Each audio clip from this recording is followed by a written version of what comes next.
Rosja jest największym, jeżeli chodzi o powierzchnię, krajem na świecie. Nic więc dziwnego, że można tam znaleźć wiele nieodkrytych dotąd tajemnic. W dzisiejszym odcinku przedstawimy Wam kilka takich niezwykłych rosyjskich znalezisk. Zapraszam do oglądania. Kosmita w śniegu. Na obszarze Rosji istnieje wiele terenów tak odległych i nieprzyjaznych, że mało kto się tam zapuszcza. Część z nich skrywa wiele tajemnic, o których rosyjski rząd nie chce, abyśmy wiedzieli. Czy to możliwe, że to właśnie tam swego czasu lądowały jakieś istoty pozaziemskie?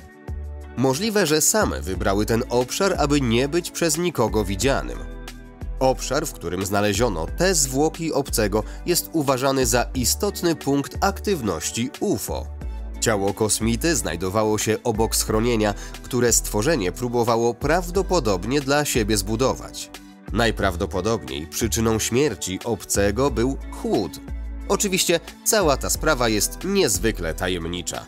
Po pierwsze, czym jest ta dziwna istota i czy faktycznie kosmitą? Jak to się stało, że znalazła się ona sama na Ziemi? Dlaczego akurat była na terytorium Rosji? Dlaczego oddzieliła się od swoich pobratymców? Czyżby została wygnana i zesłana za karę na naszą planetę?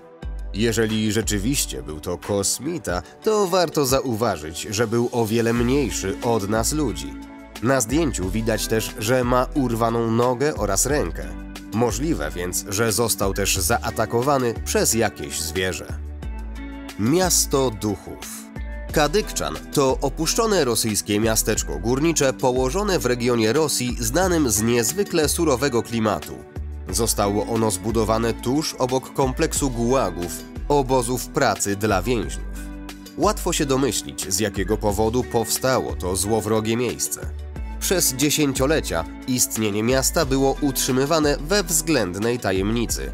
Nikt dobrowolnie nie chciał tam mieszkać, ani co więcej, pracować z oczywistych powodów. Ostatecznie miejsce to zostało nazwane Krainą Białej Śmierci, ponieważ zamieszkiwały ją setki tysięcy więźniów zmuszanych do niewolniczej pracy w ramach reedukacji społecznej. Dzisiaj miasto to jest całkowicie opuszczone. Niektórzy jednak twierdzą, że do teraz duchy ofiar tej ziemi nadal nękają to miejsce. Odkąd miasto zostało opuszczone lata temu, nikt nie próbował z nim czegokolwiek zrobić. Prawdopodobnie jeszcze przez wiele lat będzie ono służyło jako pomnik upamiętniający te straszne czasy. Wyspy Wczorajsza i Jutrzejsza.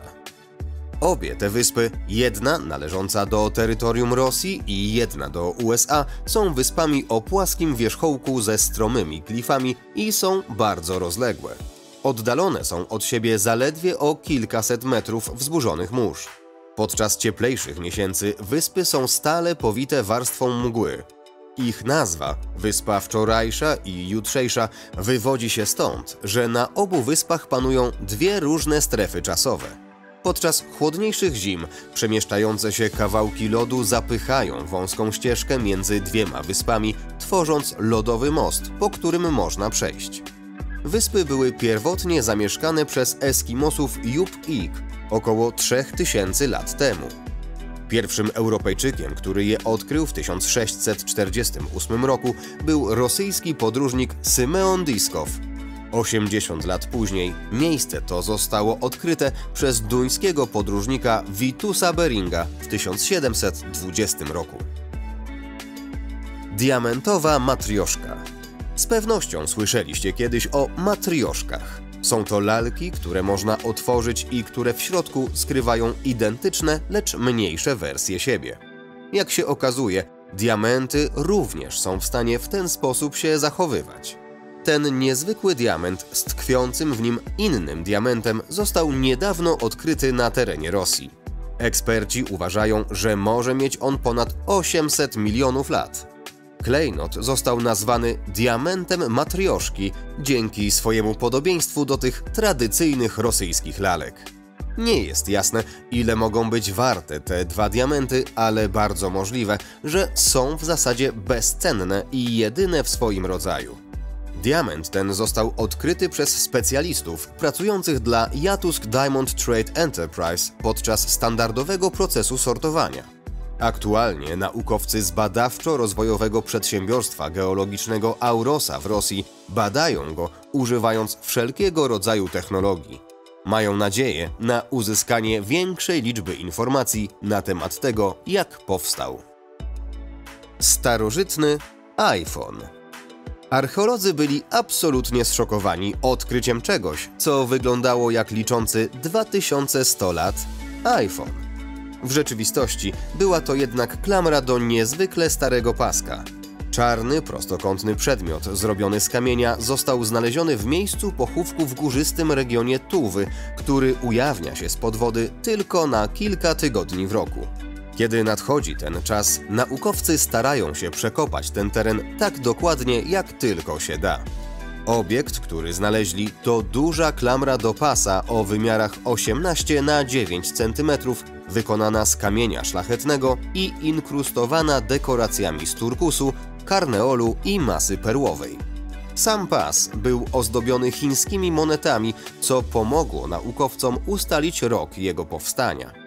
Badacze nie mają jednak informacji na temat tego, w jaki sposób pas się tam dostał. Około 2137 lat temu zostały wybite te doczepione do pasa monety. Miejmy nadzieję, że niedługo otrzymamy nieco więcej informacji na temat znalezisk z tego archeologicznego stanowiska. Bunkier 42. Pod ziemią, na terenie stolicy Rosji, Moskwy, znajduje się kręty system tuneli prowadzących do tajnej fortecy z czasów zimnej wojny. Niegdyś był on nazywany bunkrem numer 42. Pierwotnie został zbudowany po serii prób nuklearnych przeprowadzonych przez Związek Radziecki. Po tych eksperymentach można było ustalić, jak grube muszą być ściany takiej konstrukcji, aby przetrwały atak atomowy.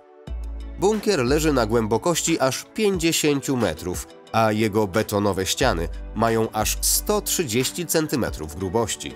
Został zbudowany jako miejsce, do którego sowieccy przywódcy mogli uciec i tym samym uratować swoje życia w przypadku nuklearnego ataku. Oczywiście w tamtych czasach tunele te były nieznane nikomu poza najbardziej elitarnym dowództwem sowieckim. To właśnie dla nich był on bowiem przeznaczony. Budowa takiej konstrukcji była niezwykle trudna. Rosjanie, po pierwsze, musieli zbudować tę masywną konstrukcję pod ulicami miasta, nie uszkadzając istniejącej infrastruktury i szlaków komunikacyjnych Moskwy, jednocześnie starając się utrzymać to wszystko w tajemnicy przed miejską ludnością. Jeśli opinia publiczna zostałaby poinformowana o budowie takiej bazy, istniałaby szansa, że szybko zagraniczni szpiedzy mogliby próbować uzyskać dostęp do jej kluczowych systemów. W konsekwencji cały projekt bunkra okazałby się bezużyteczny. Wejście do tuneli było strategicznie zlokalizowane w pobliżu Kremla, umożliwiając szybkie zejście do bunkra dla Stalina i jego najbliższych współpracowników. Bunkier miał być ukończony dopiero w 1956 roku i finalnie nigdy nie został wykorzystany. Bunkier następne 3 dekady funkcjonował jako baza dowodzenia dla samolotów przewożących broń jądrową. Tajemnicze kule.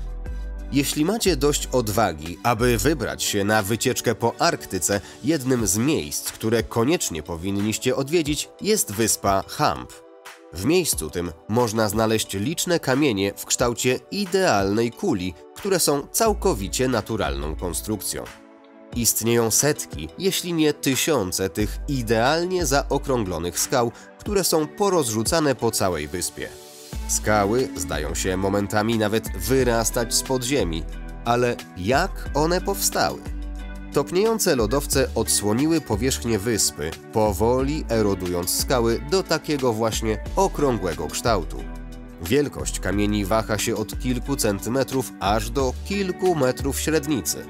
Niestety, obecnie pod wpływem silnych wiatrów, prądów wodnych i temperatury wiele z tych kamieni straciło swój idealnie okrągły kształt.